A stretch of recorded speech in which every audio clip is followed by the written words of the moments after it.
Alright, so the main thing you want to remember with this build is you've got two forms of healing. You've got your melee, which regenerates your shields, 40% for each enemy that you hit. And with your armor, every time you trigger a combo, you're going to heal yourself and anyone nearby you for 40% armor. You've got two active ways that don't rely on drops, repair kits or kills. You just rely on hits and triggers. So the main thing you want to do here, like I'm doing with the Scar Enforcer, there's a lot of little mobs around, so I want to try and deal with them as much as possible. So get him frozen a bit and then start dealing with everything else. The ice is going to wear off, so you need to make sure you're still working on him at the same time, but just try and clean up all the trash around him as much as possible.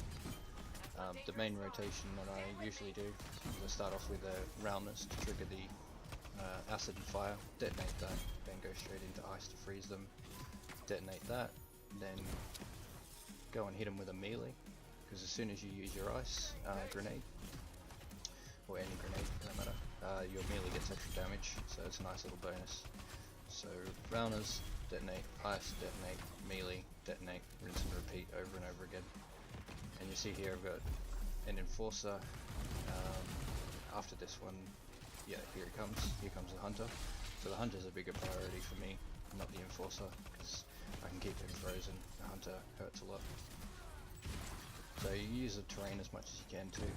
There's a lot of walls and up and down areas here, so you can really abuse that to make the enforcer move around as much as you want. So you see there I froze them, then flew in to do my melee to get my shields back, then did a combo trigger to get my armor back.